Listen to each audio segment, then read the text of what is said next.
And thank you all who are tuning in. We also have a live stream, so welcome if you're joining live with us. I'm Monica Lopez Magee. I'm the CEO of Children in Nature Network. So glad to be here with you all. Thank you. And tonight is a celebration of a new book, Noticing, thank you, Rich, of a partnership nearly 2 decades strong and a movement that just keeps growing. And we're very excited about that. And with that, it's my pleasure to introduce our partner for tonight and the most important partner in the organization's history, and that is REI. For nearly 20 years, Children in Nature Network and REI have shared a very simple belief that time outside changes children's lives, and that every child deserves the opportunity to experience that.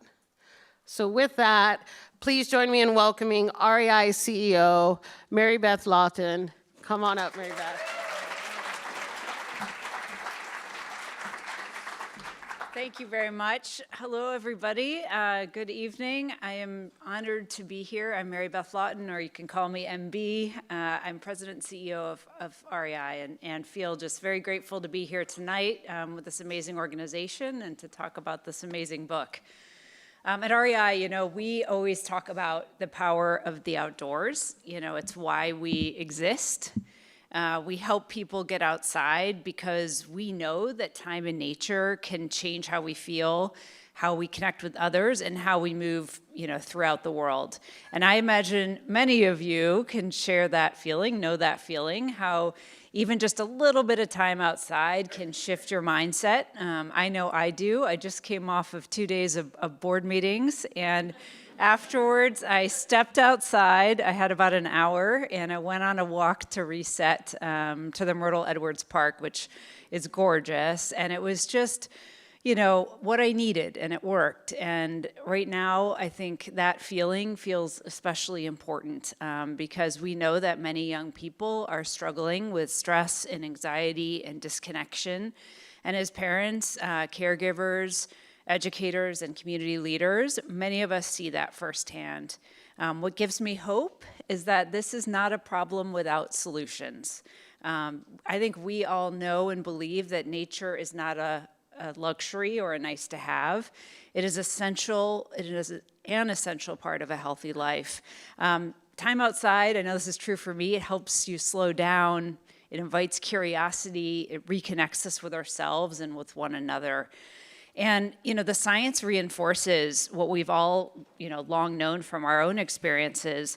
And the Children in Nature Network research shows that children who spend about an hour a day in nature have roughly half the risk of mental health challenges. And for young adults, even 10 or 20 minutes outside can help. That is so powerful and such a reminder that the solution is not out of reach. That's why Children in Nature Network's work matters so much. REI and CNN have partnered side by side for nearly 2 decades, united by the belief that access to the outdoors shouldn't be a privilege. Through that work and through REI's Cooperative Action Fund, we've helped support CNN's efforts to remove barriers and advance more equitable access to nature for children and families. It's also why REI and REI Cooperative Action Fund continue to invest in research, including recent work with the Nature and Health Alliance. If we want more people to experience the benefit of nature, we need to understand how people connect with the outdoors today, how that's changing, and what barriers still stand in the way. And what we hear is encouraging. Americans consistently say that outdoor time matters to their health, well-being, and quality of life. So while the world keeps changing, our need for connection to nature remains constant. I hope that feels like a challenge to all of us in this room. Businesses, nonprofits, co-ops, and communities all have a role to play in helping the next generation build a connection to the outdoors. REI is proud to keep showing up for that work alongside so many partners who are doing the same. Tonight is really an opportunity to celebrate 2 people who have helped shape this movement, and I'm honored to introduce them. First, Sally Jewell. Sally led REI as president and CEO for 8 years before serving as the 51st U.S. Secretary of the Interior. Personally, she's been a mentor to me and a friend, someone whose judgment, generosity, and commitment to service I deeply admire. Sally is an advocate, a true leader, and a trailblazer, and her leadership has inspired generations to care for all the places that we love outdoors. And of course, Richard Louv, co-founder of Children in Nature Network. More than 20 years ago, Rich gave language to something many people felt, but couldn't quite articulate, that our relationship with nature matters, and that children need the chance to build that relationship early. His work ignited a movement that continues to influence how communities, educators, health leaders, and organizations like REI think about the outdoors today. We're grateful to celebrate the release of his new book, Noticing, and even more grateful for the conversation that we're all about to have. So please join me in welcoming Sally Jewell and Richard Louv.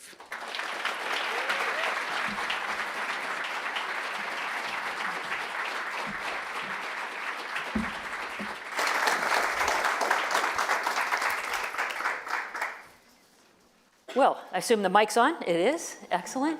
So nice to not be able to see any of you because these lights in are ours, but we'll get used to that. It is a pleasure, Rich, to share the stage with you again. I think it's been, I don't know, close to 20 years since we last did this. I have such admiration for Richard Louv. When he wrote Last Child in the Woods, Saving Our Children from Nature Deficit Disorder, it came at a time, actually, in some ways, now in retrospect, it was an easier time, right? Because of what's happening with screens and so on with our kids. But, you know, it made all of us think, it gave us words to understand what's happening around us as the world of children shrinks, because we're not letting them go as far as we were allowed to go. And we went less far than our parents were allowed to go. And there's been quite a bit of research on that. So it certainly, I was through the bulk of the parenting by that time, but I now have an 11-year-old grandson, and believe me, it really influences what I do. So deeply appreciate the work that Rich did. And he's kept on writing a number of really great books, Vitamin N, The Nature Principle, and Our Wild Calling, and how interactions with the natural world really are an antidote to the kind of epidemic of human loneliness that we're feeling. So it is my pleasure to share the stage with Rich, and as he introduces his latest book, Noticing. I just say that I love this book. Just the title is a call to action, right? Noticing. Just the other day, I was down at my little beach cabin on Harstine Island, and I thought, slow down, Sally. This isn't about power walking, right? I mean, we're all trying to get, every bit of movement we can, right? Our step counters on our wrists. And anyway, so I stopped, and the tide was going out, and I watched the crabs. And as soon as I stopped moving, the crabs started to move. And then they kind of started to grab. These are little tiny, the rock crabs. You flip over a rock. And it took me back to those days when I did slow down and notice. And I would also say that all of us were forced to slow down during the global pandemic, and I noticed so much more when I did that. So, Rich, just start us off. You talk about your first place. You talk about each of our first places. You talk about sit spots. Can you help us understand that whole concept of, how you've learned to slow down? First, Sally, I want to say a couple things. Sally, thank you for everything you've done for many, many years. You've been our leading champion, I think, in government, for sure. And and by the way, I think that Slow Down, Sally should be the name of your next book. It's better than Lay Down, Sally, which paid often at my wedding by Eric Clapton. Anyway, go ahead. It's a great title. I thought that if I write another book, and I won't, the title of it should be Every Upgrade is a Downgrade, the Case Against Progress. Anyhow, But what I wanted to say was Sally, the last time we were together, we went on a hike. And by the end of that hike, I thought that, we solved all the world's problems. So what happened? Everybody upgraded. Yeah, that's good. Rim shot. So Yeah. I was reflecting as I read the book, and I suspect you will too when you get a chance to read it, about my first place. And, Rich describes his first place, and it has to do with his grandmother's house in Lawrence, Kansas, I think, or around there. Independence, excuse me. Oh, that's right. You moved across the border later. Anyway, it made me think, like, what is my first place? I was born in England in 1956 in central London. Lovely gardens in London, not as much wild nature. And so where do I really remember nature? And it was difficult to sort of say it's just one moment in time. But I thought about probably a time when I was like 6 or 7, and it had to do with the beaches of Puget Sound and those little crabs that I stopped to look at the other day. As you turn over a rock in a Puget Sound beach as the tide goes out, and it's just the crabs scurry. And they're kind of scary, and they're kind of exciting. And I went to a friend's beach cabin not too far from where ours is. And when we were living, my husband and I, in Oklahoma and Colorado, I called the woman that had that place and said, who happened to be the director and one of the early directors of Seattle Country Day School, but a family friend as well. And I said, can you look for places for us? We're living in Colorado and I'm really missing this.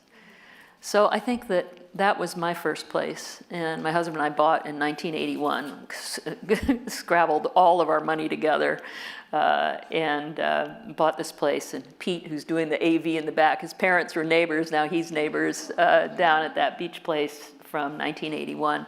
It's a place where my children grew up and my grandchildren are growing up, and so that's my first place. You want to talk a little bit about your first place? Well, first, there are lots of kinds of first places. I was privileged, and I use that word on purpose, to live on the edge of the suburbs in Kansas City or outside of Kansas City. And so I could walk through our yard, through a hedge, into a cornfield where my underground fort was, and from there into the woods and the fields that seemed to go on forever. And I spent much of my boyhood in those woods. And my parents usually didn't know where I was, but my dog, Banner, always did. And when I was up to no good, he would go home and tell my mother. And he did, and my mother would know, Banner's back, something's up. And I found something bigger than my parents, and I was lucky to have parents that encouraged a connection to nature, but they had some problems, and it was a place I went, when those came up, with my dog Banner, who never had problems. And I found something bigger there than what I saw on TV. It was just large. So many lives that have been impacted. Well, we have. And I remember there was kind of a marsh right before you got to the woods. And there were these big clumps of grass that I thought looked like lions. And I called it lion grass, which I think would be a great name for grass. And I'd go down to those big humps of grass, and I sometimes would throw myself backwards so I landed on my back in the grass. And I'd look up at the sky, and I felt like I was being lifted by the grass into the sky. That transcendence, if we're lucky, if we're privileged to have that experience, stays with you for the rest of your life. You may only have one first place, but you take that place with you everywhere you go for the rest of your life. So one of our goals should be make sure that every kid has a first place where they can feel that uplift of nature. And it doesn't have to be in a woods or fields. It can be in an urban neighborhood. It can be on a sidewalk if somebody shows them, or if they discover for themselves that there's a whole universe walking in the cracks of the sidewalk. And there's a clump of trees at the end of the alley, or in a suburban area, a clump of trees at the end of a cul-de-sac, that to a child can be the whole universe. If they have a chance, to appreciate that and have parents and a community that encourages it.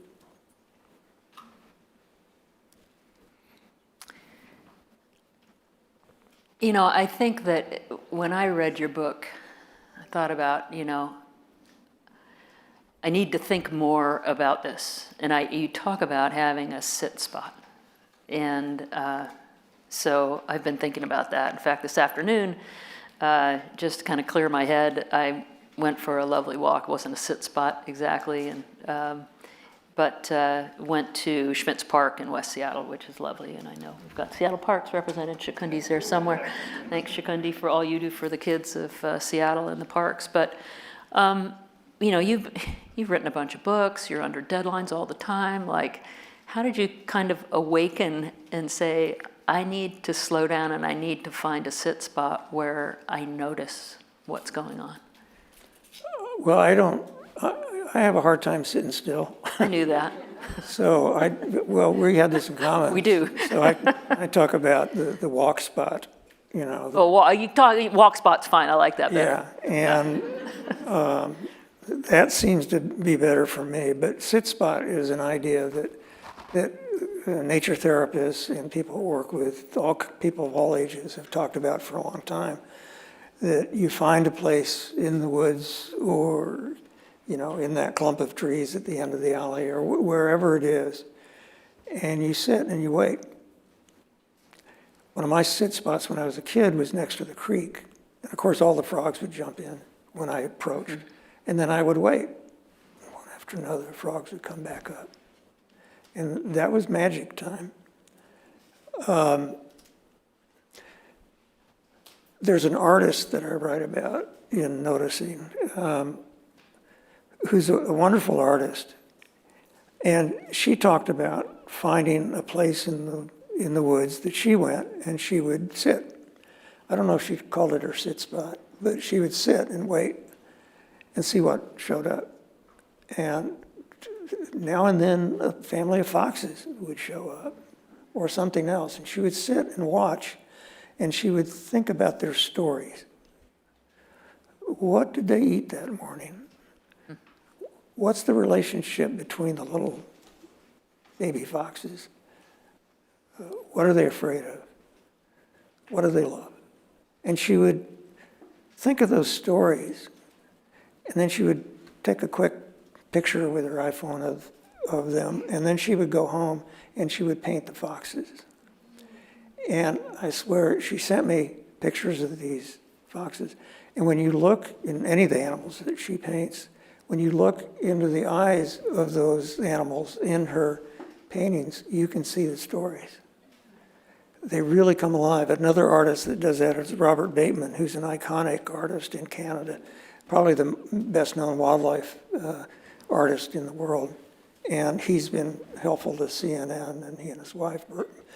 And he asked me to go help open his museum in Vancouver. And when I walked into his gallery, I was stunned. I'd seen his paintings and books and all that, but his paintings were very large in this museum. And I swear the bear was about to step out of the wall. And I said, "How did you do that, Bob?" And he said, "I become the bear." And there's more to that phrase that I'll talk about later.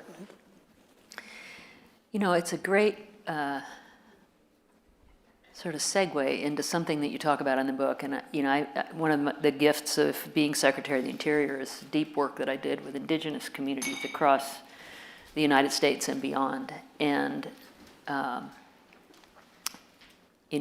one of the things that you feel in indigenous communities is that, you are a part of nature. And nature is a part of you and an integral piece. And you talk in the book about this concept of two-eyed seeing, which is, in the context of an indigenous elder and a story that you have in there, but it also is what you just described, that the two artists you reference, that they do. You talk a little bit about that. The two-eyed seeing is something that is described maybe in many indigenous cultures in different ways. But for this one elder who wrote a children's book with someone else, two-eyed seeing is when you look at something, first you look at it through your eyes, and then you look at it through its eyes, or his or her eyes. And so you don't just see it like you see it at a deeper level. There's a professor, and I always forget, Bergdorf is his last name. He's an eco-psychologist, and he teaches his college students how to look at animals.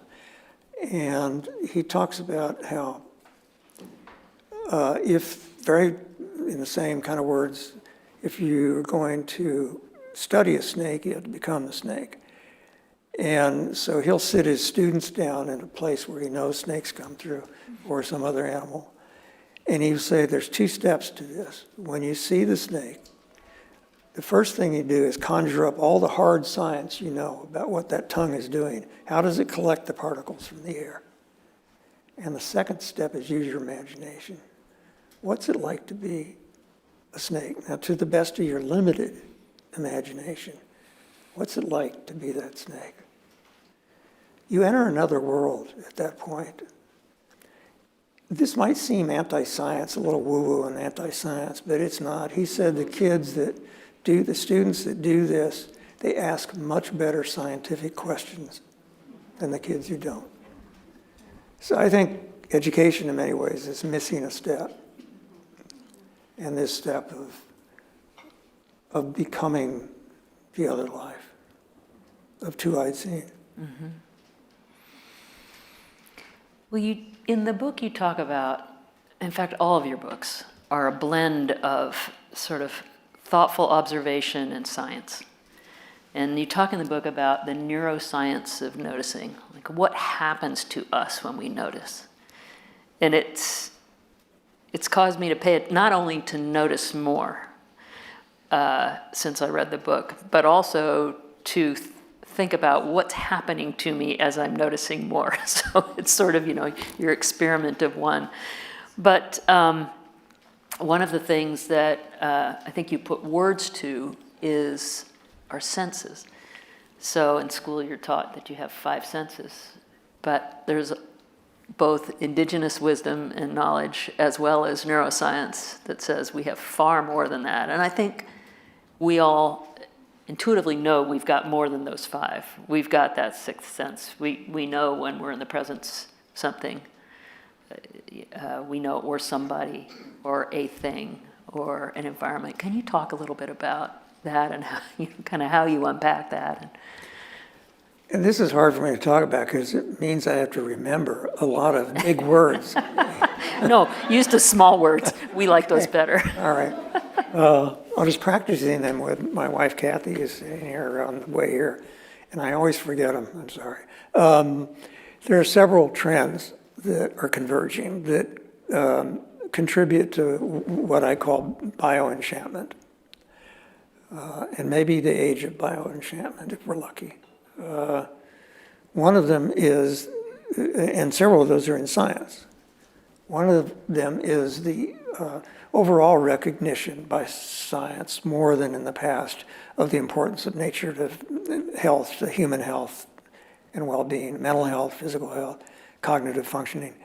When I wrote Last Child, I could only find about 60 studies in the whole world, and I had 2 good academics helping me look for them that looked at either the disconnect between children and nature, people and nature, or the benefits, more importantly, the benefits of nature to human health and well-being. Today, it's over, I think it's over 1,600 studies.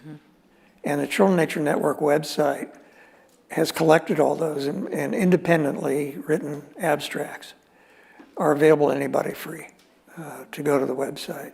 And people are using those to go to their, I know I got off track, but people are using those to go to their principals, to their mayors, et cetera, to convince them of the importance of this.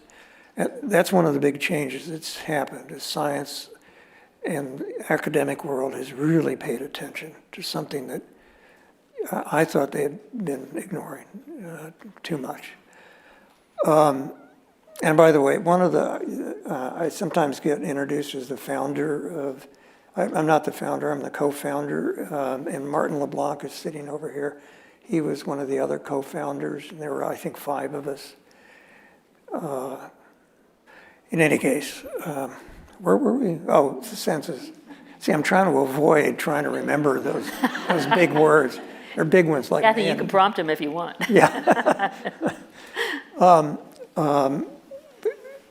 The scientists who study the human senses no longer talk about 5 senses. They talk about conservatively 9 or 10 human senses, and those all have names. One of them, for instance, is, and I always forget these big words, but it's our sense, our body's sense of where it is in space. So they know it, and I keep forgetting. And that actually is involved with vision. We don't just see with our eyes, we see with our bodies. We see with our bodies because our bodies are always trying to figure out where is our body going to be next, in the next 2 seconds. So when we see, we're incorporating that into what we're seeing. So that's one of them.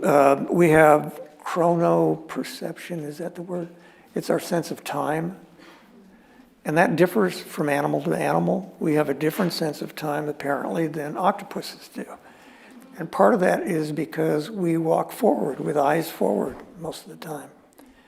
An octopus, who knows? It's going, and it has the photons, the cells that are used in seeing in the eyes, in all of its arms.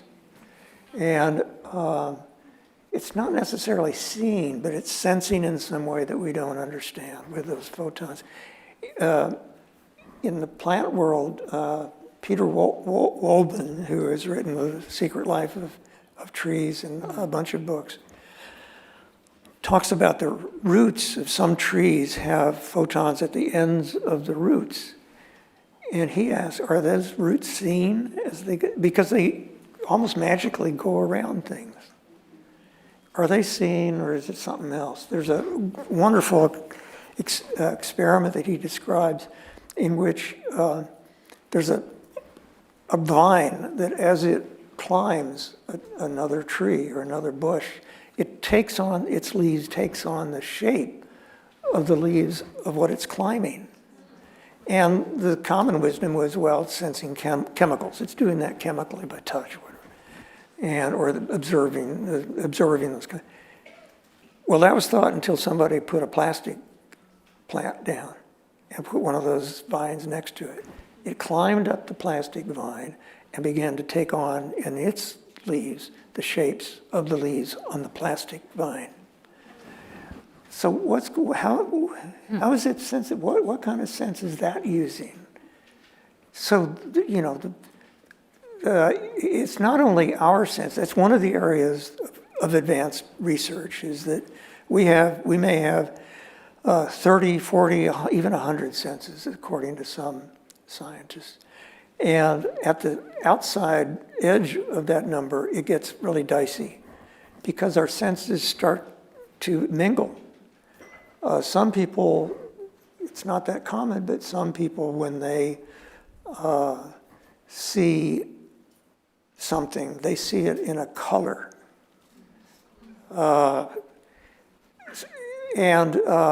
We have some of the ability of bloodhounds to follow a track through the woods just with their noses.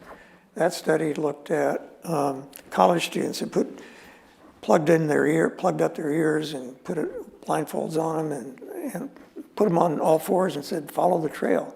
And they found the trail and they followed it through the woods. And one of the things that the students did, the scientists were, whoa, look at that. What are they doing? They were zigzagging. They do what every animal that makes its living with its nose does. It was zigzagging along the trail. If it lost the trail, to go back. And so this is in us. This is part of us. We have some of the ability of bats to use echolocation. And some people who have lost their sight use echolocation in dark places, in dark buildings, or in buildings that they can't. They have no vision in those buildings, but they can hear it. They can sense it. What's bouncing off the walls, the sounds. So, and this is just tip of the iceberg. I mean, we have so many senses. And the thing is, we don't, either we don't know we have them, or we don't use them. And what are we doing to kids and ourselves? And this is true of me too. I'm addicted to Instagram. And as Kathy will tell you, up too late every night. Yeah, I'm sorry. We're putting kids, for instance, in schools in front of screens much of the day, most of the day in some cases. And we're asking them to block out as many senses as they can. We're not doing that literally or directly. But in that setting, they say, you're supposed to do that in order to get down to a couple senses so you can go anywhere in the world through the internet. That to me is the very definition of being less alive. Shouldn't we be going in the other direction and encouraging kids to find their super senses? What self-respecting fifth grader doesn't want to have super senses? So, anyhow, I'll stop there. That's the thing about senses. And see, I didn't have to remember all those big words. You didn't have to. Got it. You hear about, it's in a prison. When you put pictures of nature, people relax, or in a hospital, But what you just described says, okay, that may be better than nothing, but it's a long way off of where we need to be. And I am going to work on my recently graduated fifth grader grandson on super senses. I think that's a pretty cool way to do it. So you briefly skated by bioenchantment, and you introduced this. Rich he invents these words and then they stick. Or the concepts, nature deficit disorder. So he's got this new one, besides noticing, which he's just given a whole new life, for me anyway. He introduced the concept of bioenchantment. And you even touched on this a little in what you were just saying around senses. Some of us do have superpowers that are genetic, perhaps, in terms of what we can see, a color that nobody else can see, or perhaps in the UV light spectrum, right? But we have all grown up with, elements of children's books and stories that take us to enchanted worlds. And I know down at the cabin, we've built a lot of fairy houses and little things like that, and all the sort of enchantment that comes with imagining that, especially through the eyes of a young person. But you also talk about how those stories pass down through generations. And I think of them very much in terms of indigenous stories here, creation stories from this place that most of us are not indigenous. We've adopted these lands. And the creation stories that talk about where they came from. And now you're seeing the sort of sense of enchantment story meet biology and science. So I'd love you to just pull out a story or two. Well, science is slowly catching up to, we're not the first ones to, indigenous people have been talking about this for a long time. Our ancestors knew about this. partly because they had to. You know, they had to have super senses, that much better than going to brunch with a bear. And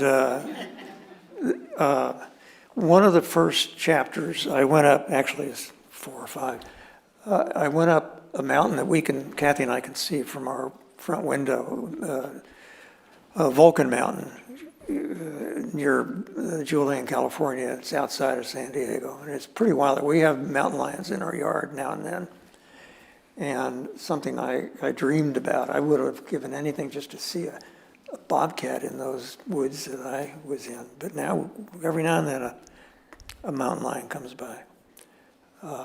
But on that mountain, Vulcan Mountain, which is about 5,000 feet, it's the oldest range in San Diego County. I went up with a forest bathing group.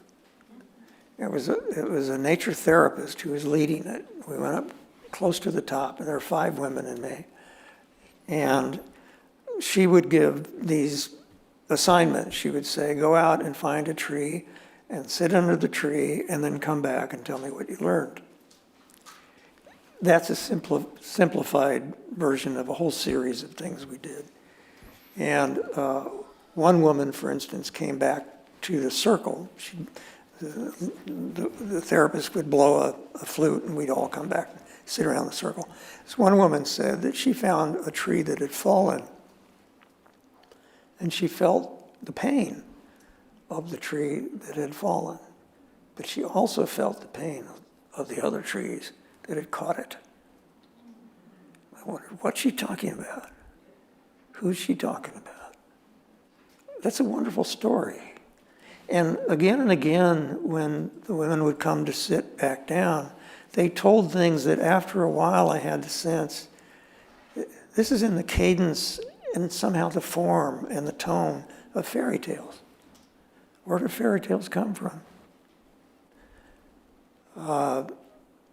Bioenchantment is my notion that the forest is enchanted, but not necessarily in the way that we think it is. And this is where science is catching up with all of this.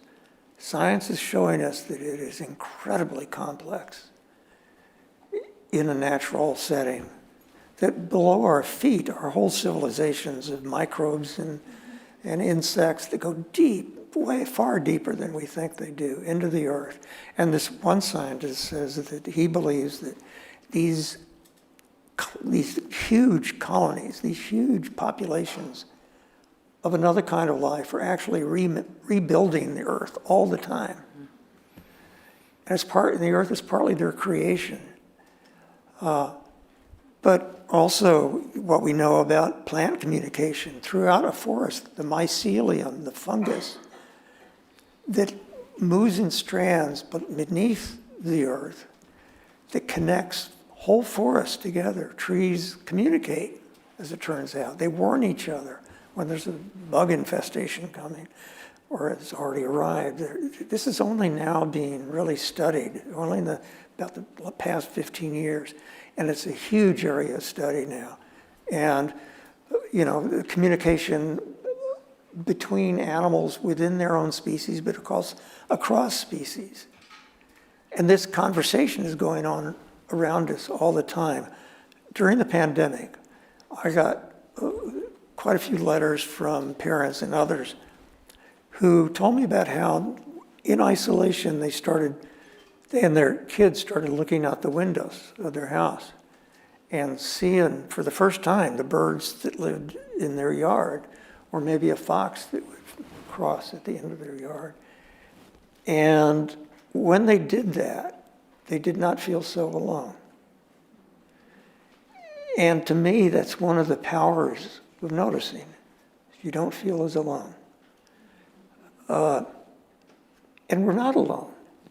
And the science, this isn't woo-woo, science is showing us now.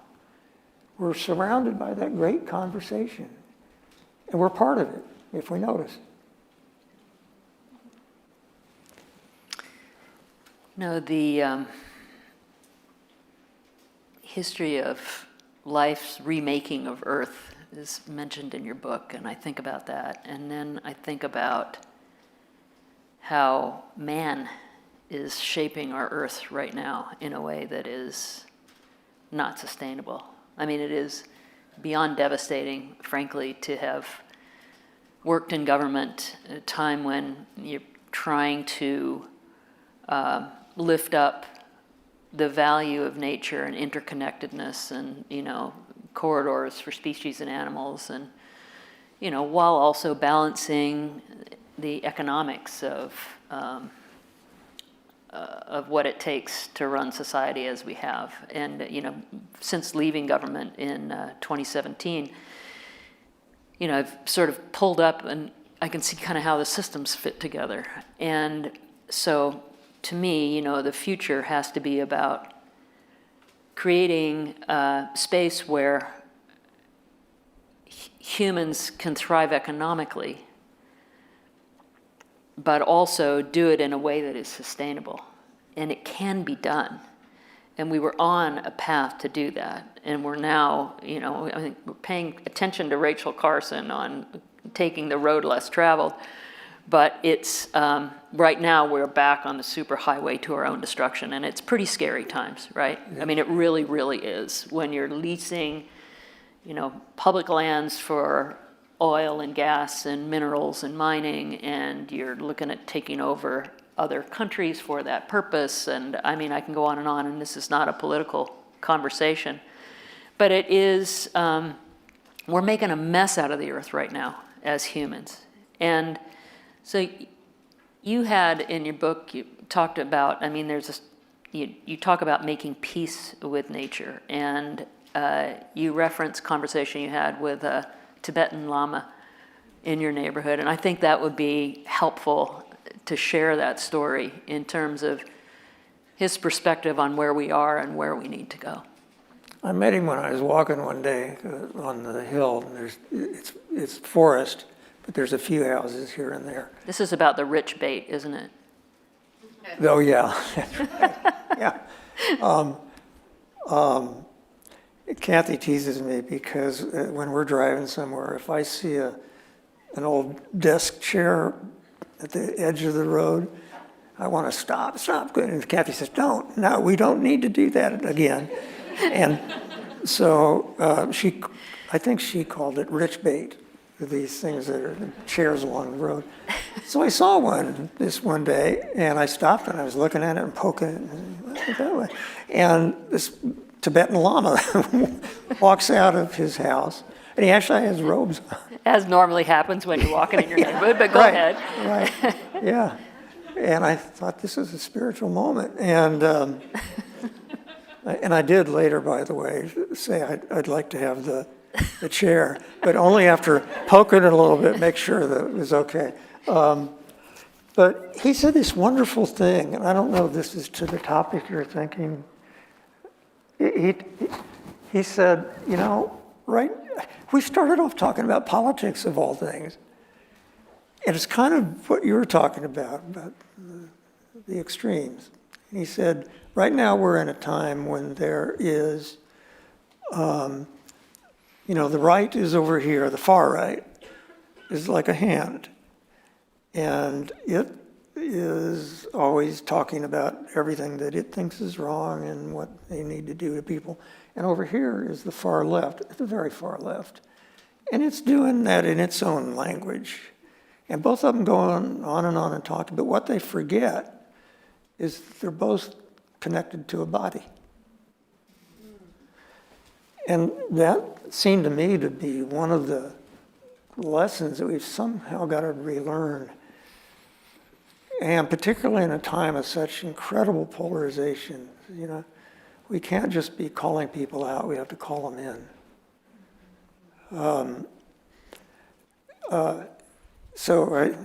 That, and he talked about what, and I always mispronounce his name, Thich Nhat Hanh, did I get it right? Talks about inner being, the word inner being, that,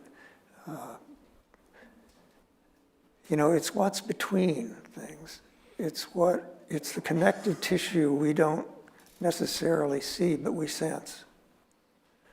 Strengthening that tissue between us, among us, is, the work we have to get on with. And it's going to take a while. I recognize that. But it's so important to recognize it, not only between us as people, but between us and the larger body. In scientists, there's this idea of panpsychism now that seems to be catching on a little bit. Indigenous wisdom is now respected more by at least some sections of science. And panpsychism is the idea that everything is alive. And that mountain that we see from our front window sure looks alive sometimes. It changes from second to second just like we do. We're not alone in the universe. And there's something deep within us as a species that does not want to be alone in the universe. Why else would we look for Bigfoot? And we're not alone. We're surrounded by a great conversation. And somehow being part of that conversation has to happen more at a younger and younger age. I want to share a hopeful story. I mean, there's a lot, and just a story from my time in government, and this happened relatively early on, and I take no credit for making it happen. But it did shape other things that I worked on. And so this was, it's interesting how politics works, and I was very naive. People said, you can't trust anybody in DC, you have to bring your own people. And I said, I got great people and they know how to sell backpacks, but I don't know people that know how to run government. No offense to anybody at REI, but it was a steep learning curve for me. Anyway, one of the first things I did was go along the banks of the Klamath River with Don Gentry, who at the time was chairman of the Klamath tribe, and with I think it was John Kitzhaber at that time was governor of Oregon, and I think it was Jerry Brown was governor of California. And this region, where they had been in wars over water for a long time, they did bucket brigade. It almost came to firearms in a firefight between Indian tribes who dumped a whole bunch of dead salmon. I think at the doorstep of a government entity, it might have been the Bureau of Reclamation, I'm not sure, or the Army Corps managing the water there, saying, you killed all our fish because you didn't allow any cold water to go down the stream and they died, and this is our livelihood. And, it almost came to a very serious situation. And then they began to start talking. And it took, a lot of courage for people to come around the table and sit together and realized that they had a common bond to the land and they had different interests, but there was a lot more at the intersection of that Venn diagram of interests than there were in the peripheries, which is where they were spending their time. And this was a signing ceremony for the third of 3 documents to sort of sort out the whole Klamath River. And then all it had to do was pass Congress. So they signed. I've never seen so many men in powerful positions crying on the banks of the river. And we had an elder drumming and singing from the Klamath tribe, and all. It was just an incredibly touching moment until Greg Walden, who at the time was the congressman from Eastern Oregon, didn't support it, and it never passed Congress, and that would have codified the. So the cool thing is, people came together and knew each other as individuals rather than as factions, and you've probably noticed that 4 dams have come out on the Klamath River, that it's now a free-flowing river. It hasn't solved all the problems, but it has solved some major problems, and that even though you lose a battle in the case of that legislation that never passed, in a sense, you're winning a war with a free-flowing river that it's still in trouble because of what's happening with climate change and so on, but there were salmon coming back up this river that looked like chocolate milk because of so much sediment, but they were finding their way through. So I have hope in the ability of us as humans to create those spaces where the right and the left hands are actually coming together to talk about their common interests. And I could go on and on with other examples that I saw, but it was why the opportunity to work in government was so powerful and so important. And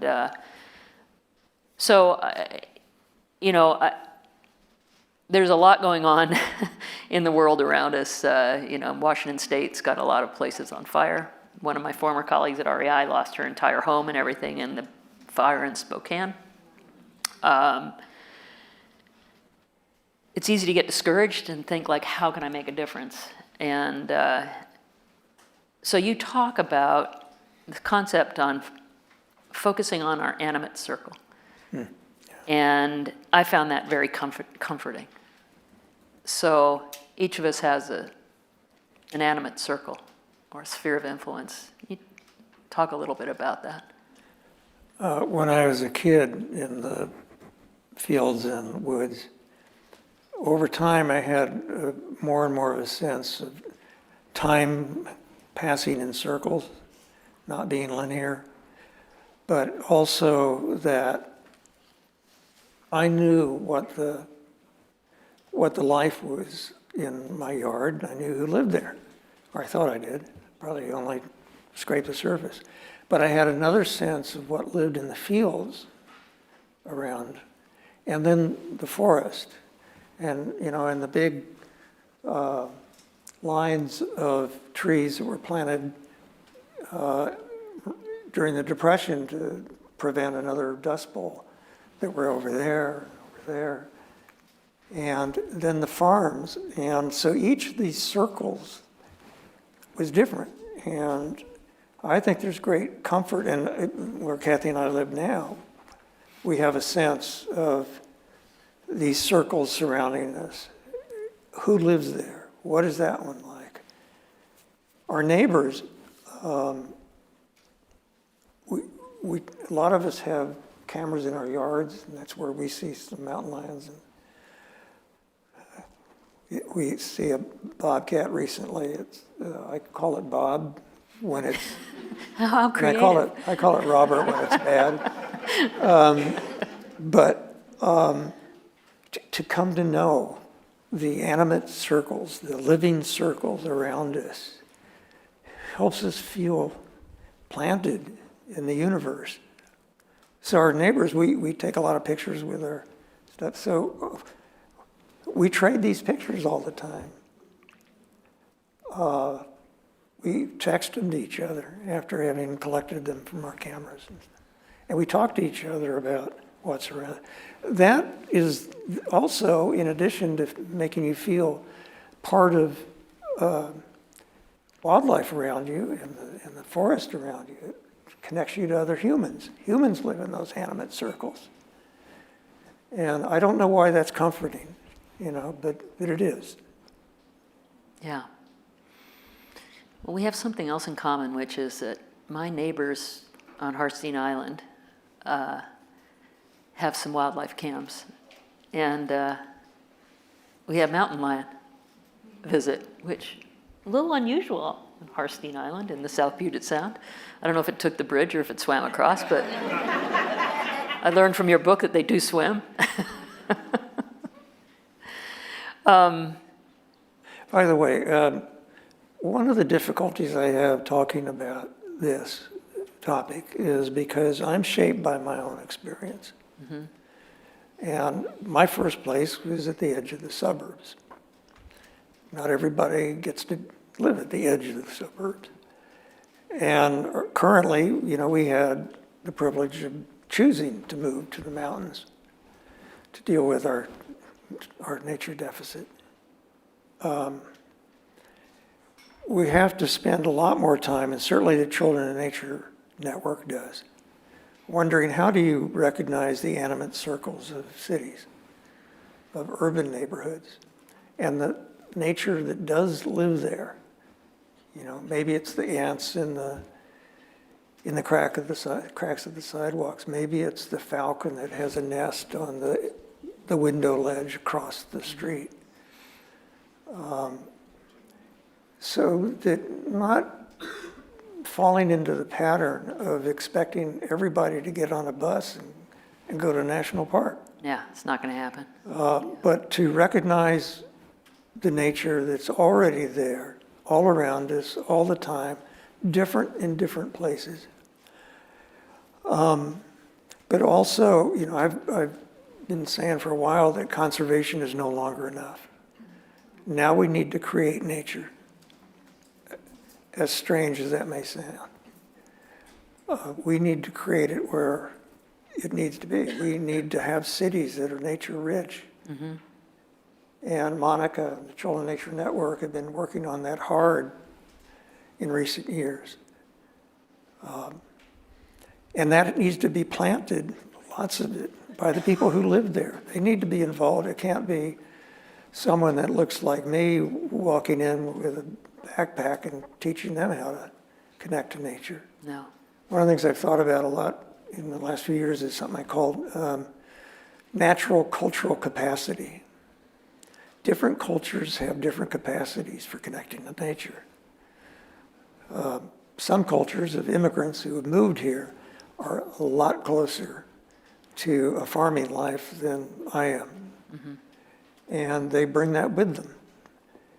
And that's not often recognized or valued or even seen. So that cultural capacity, we have to do more to bring that forth and learn from other cultures in our own country. Mm-hmm. And I think that's one of the tragedies that's going on right now is the brutalizing of so many cultures. You know, one of the things we worked on hard at REI around was just sort of recognizing that our customers were aging and they looked a lot like you and me, except there were more of yous than there were of me's. I could use a pejorative like pale, male, and stale, but you know, I shouldn't do that. Anyway. What? Pale, male, and stale. We used to joke that our customers aging. I resemble that. We're not reaching women, and we looked at the future and said, this is not a recipe for success. It's a recipe for disaster. How do we reach new communities? And we studied them, and we studied 3 primary groups. And I know this sounds, you know, a little wonky, but research into how do people for whom Spanish is a first language or a second language connect to nature. And regardless of whether they were immigrant themselves or born here, it was all about family and gatherings and groups. And of course, our national parks and our state parks and things are organized kind of by individual, sort of a Nordic model, if you will. African American groups, how do African Americans in the United States connect with nature? And it was oftentimes through fitness. It was certainly through parks and things like that, but we thought, what do we look like? And then we did focus groups, and it was terribly embarrassing to watch people go through a store and try and find things when the first thing you had when they walked through the door was an ice axe. Even in Chula Vista, California. A what? An ice axe. Oh, that's helpful. Useful, really useful, yeah. Maybe if you have to clear rocks out of your driveway. Well, if you're pale, male, and stale. Yeah, exactly. Anyway, we began to talk and listen, not talk, we began to listen and change, but also it's like how many people did not have an opportunity for a first place in childhood because of the environment that they grew up in, or associating parks with danger rather than, you know, and you talk about this in Last Child. And I just went hiking a few weeks ago, and I was just delighted at that I was like the oldest person on the trail. It was just so great. So good on you at REI who've helped make that happen, and those of you that have introduced young people to nature, because that was almost a generation ago when a lot of this movement happened, but it really is making a difference. And you know, it's sad to say that somebody's first place in nature might not happen until adulthood, but that's something that we can make happen. And I'm glad you brought that up. I want to wrap this up in about 3 minutes' time or a little more. We'll open it up for questions, and there's microphones here and here. So be thinking about it if you've got something you want to ask.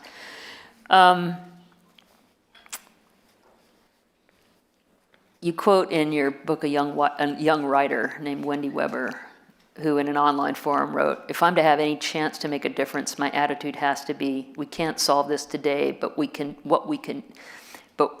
what can we do today so that it can be solved tomorrow?" So I just want to kind of wrap up this with a question of what gives you hope and an invitation to read a passage if you'd like from your book. One of the things that gives me hope is AI. I know. It's not the use of AI, it's our response to it. The more that the artificial enters our lives and takes over our lives. I mean, I said I like to look at Instagram. One of the main reasons that I think that one of the only things holding civilization together right now are funny cat videos. And I'm serious. But now, I see funny cat videos where a cat isn't good enough. They have to add horns. They have to make it into something else. And wild animal scenes that are wonderful. But now they manipulate those scenes so something else is happening. As you know, it's getting hard to tell what's real and what's not. And then we have a politics now that it's hard to tell what's real and what's not.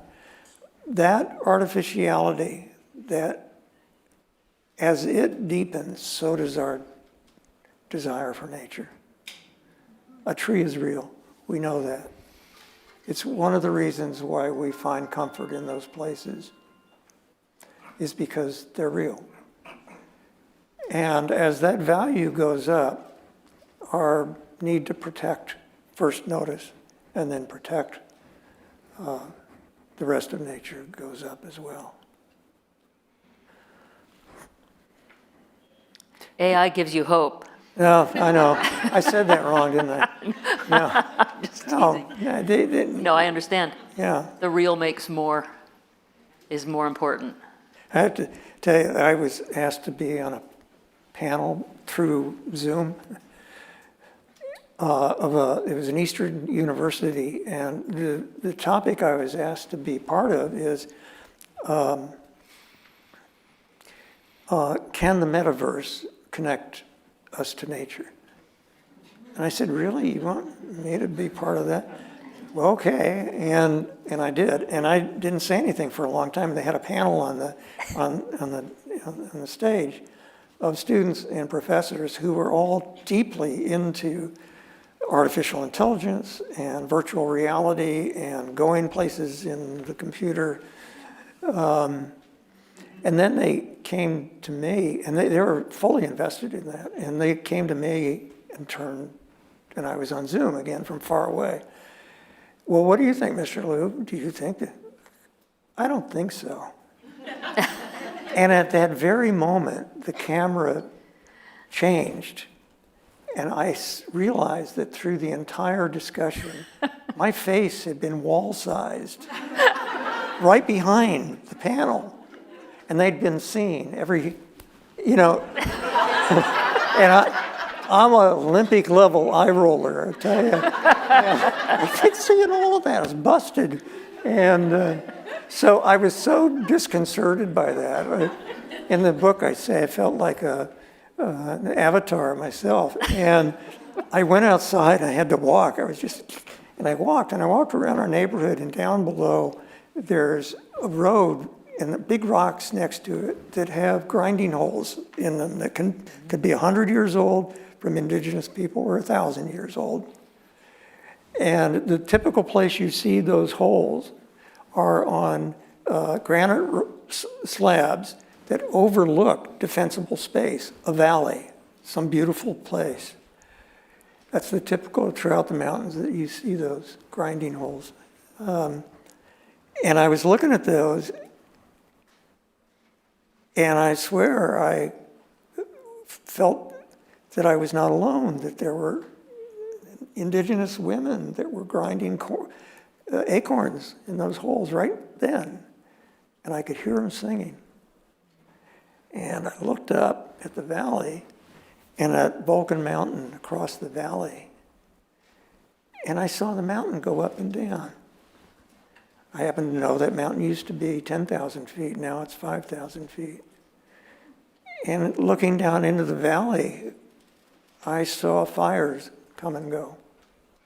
And then regrowth, new forests emerging. And I saw the first people moving through the trees and mastodons. And I kind of snapped out of it and said, what am I doing? And then I realized the women were still singing. And then that faded. And I was thinking, God, how can any computer give you that experience?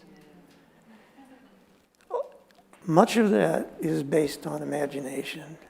And we undervalue imagination. William Blake, the great, several centuries ago, poet and artist, talked about two ways of seeing.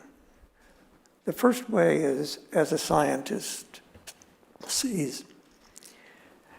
You come to a tree and the scientist will begin to measure that tree in his or her mind, which is important. The second way of seeing, very much like the professor I talked about,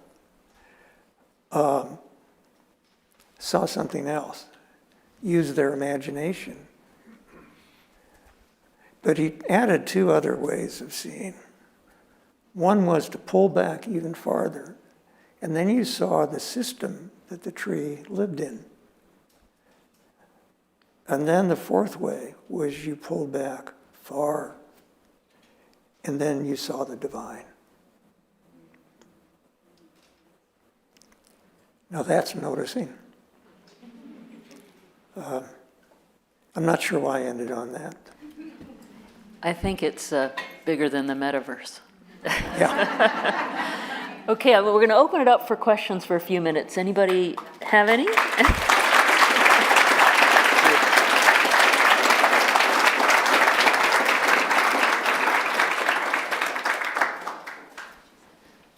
All right, looking. James, please. Hey, James Owen King Jr. Richard, you're speaking on noticing, and the only thing I can talk about, and y'all alluded to a little bit of this in the panel, we're still having this access issue. And even for urban kids, rural kids, there's an access issue to nature, or suburban kids, there's an access issue to nature. If we're talking about education, we're talking about transportation, or just the knowledge of it, how to get there, how to advocate for it, how to speak on it, how to be there. The only connections that we have right now, and that I see a lot of the kids, even, I wouldn't even say a lot of the kids, let me just speak on the people here. A lot of people, y'all are access to nature through Jimothy. Yeah. See what? Jimothy. Explain. Yeah, I know about Timothy, that. yeah, the I know about raccoon. Jiminy. Yeah, right. I'll break it down. Jimothy is a raccoon. I know. Yeah. I followed on Instagram. So, and I know it won't be answered right here, but I'm noticing I had the luck of the experience to get out into the yard of my grandparents' farm, 50-acre farm, and lay there. We're not having places where young people in general can just lay.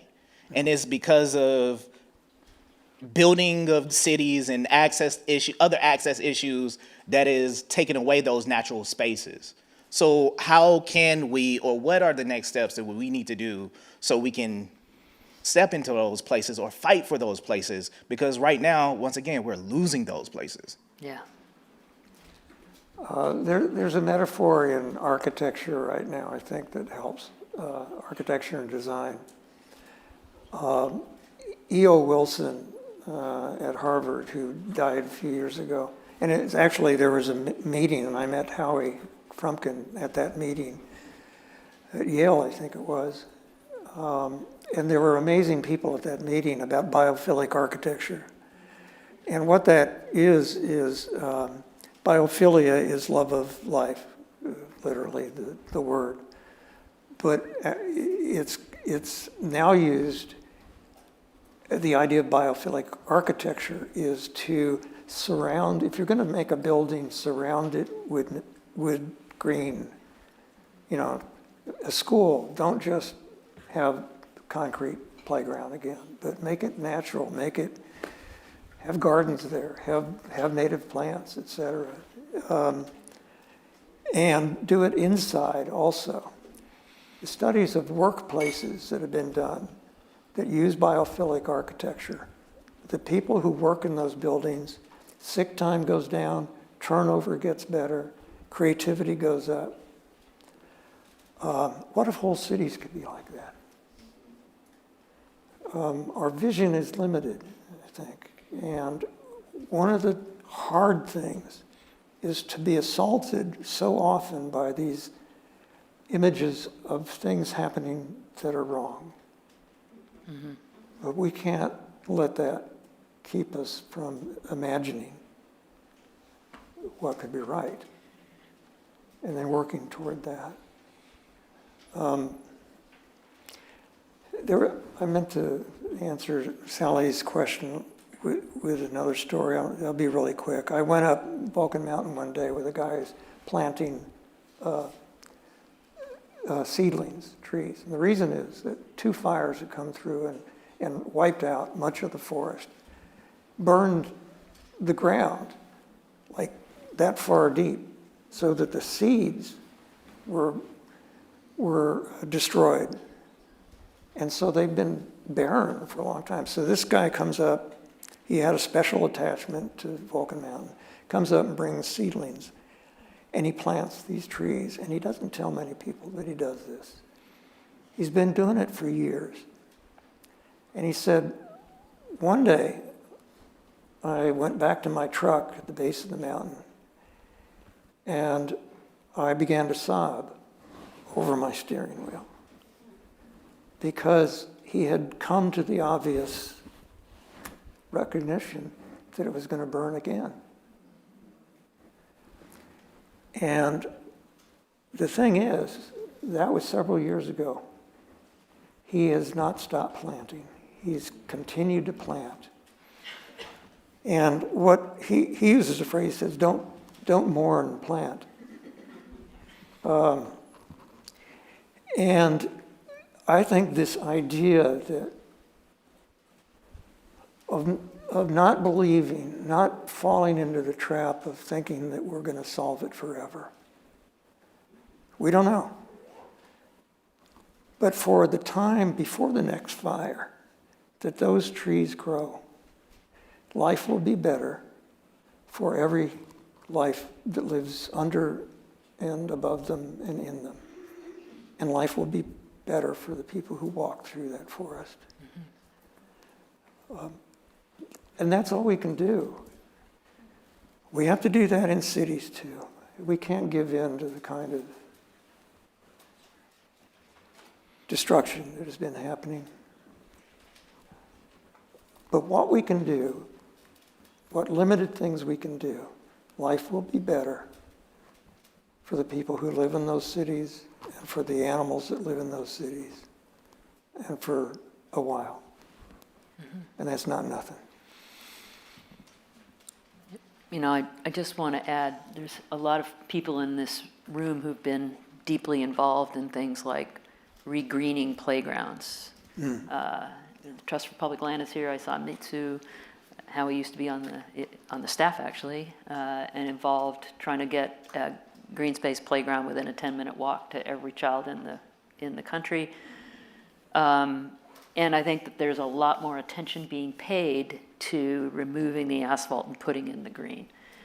And I love organizations, local ones like Earth Corps, that takes kids from communities and has them work on some regreening projects. And even in government, we worked hard on a youth initiative, which was a continuum of engagement from beginning with play, finding places to play, creating places to play, but learn, every kid in the park, you know, the free pass for fourth graders, but more like these are your places, these aren't places for other people, and they could be very close by. And then Youth Conservation Corps crews, which just, that may provide the first place for a lot of kids, but I've just seen lives turn around because of work in the woods and feeling a sense of accomplishment and a sense of there's something I can do.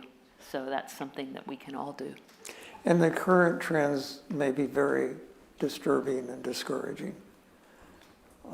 But there's something else happening out there. And one day soon, that will be the dominant force.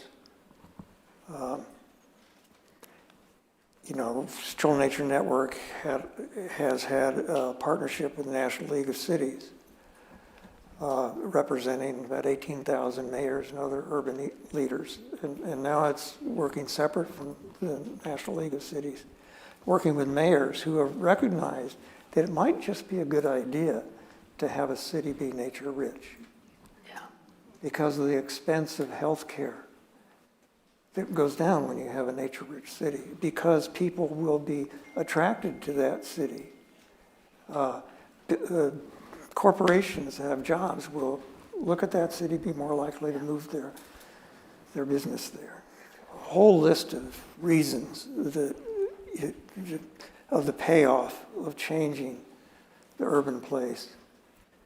And what Monica and others at Children Nature Network have been doing is working first with the people who live there and asking them how it can change to become nature rich, and then working with them. And we're just beginning that. You know, has such a long way to go. Last question, if you make it quick. Sorry. What do you say to the generation of people who are roughly the same age as Children Nature's Network, who are now stuck with all of the things that have been screwed up in the course of our lives and your lives? Like, how do we deal with Yeah. Why don't you the take mess that? we've I been will. given that we don't want, but it's our problem now? Thank you for that question. No, I'm dead serious. Thank you for that question. None of us can check out until we get on a better path. None of us can check out. We all have something to offer. I think that, you know, the more you've been around, the more you kind of understand how the pieces fit together. And you recognize that there's a role for government. There's a role for citizen activists that, you know, make us feel uncomfortable. And uncomfortable questions. Those are really, really important. There's a role for communities and nonprofit organizations that show a path forward and prove up a concept so that a local, a county, a state, a federal government can take that on and bring money and backbone and make it part of the policies. It's in the building codes. It's in the way we green our cities, which there is a direct connection. So we all have a role to play. You know, we have our animate circles, we have our spheres of influence, we have our superpowers. We can't just enjoy the hills and forests and mountains around us. It's part of our job to care for those places and to advocate for those places and to be active in our system of government, which plays a huge role in shaping the world that we want. So if we want a different world than the path that we're on, it's up to all of us to make that happen. And I didn't let you answer that question. I jumped right in. But Well, I'm pale, male, and stale. you're not done, because you've just written a great book called Noticing. So on that note, thank you very much, Rich.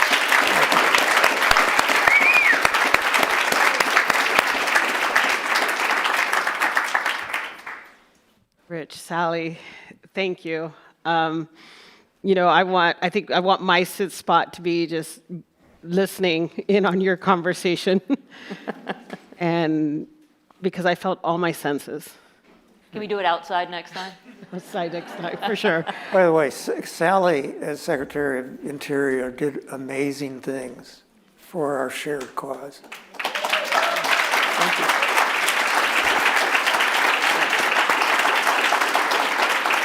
And this is why she's going to run for president. So. I was born in England, remember? Oh yeah. And And so thank you for that intimate encounter into Rich, your childhood, into Julian, into your experience reading the novel, reading the story itself. And so very grateful. Thank you all for being here tonight. At Children in Nature Network, over the next decade, we want to create a nature-filled childhood. And that's so people have their first spot. And that's at the edge of the suburbs, that's in the city, it's in every community. We've reached 100 communities. We want to expand now over the next decade to reach 20 million children. That's a tipping point. That's 1/3 of our nation's children, and how we can really change things for society. So they are different, James, right? We're not there. We have a long way to go, but we're going to need all of us. And to what Sally just named, we need all of us going back to our communities, sharing what we learned, advocating, talking to our neighbors, talking to our elected officials. We also need us contributing and giving our time, giving our funds, right? So we invite you to give to Children in Nature Network. We also invite you to give to other organizations who are doing this good work. You heard about many of them tonight. We invite you to get outside and notice and be in it, right? And to take children into that, because when you're in it, you feel it and it shows up and the benefits come to fruition. So all to say, thank you all for joining us. Thank you, REI, for being a co-host of this amazing event. And thank you, Rich, for noticing. And Thanks. take it. She's going to sign some books. Books are available outside for sale, and Rich will be at a table to sign them. So please go get the autograph and enjoy yourself.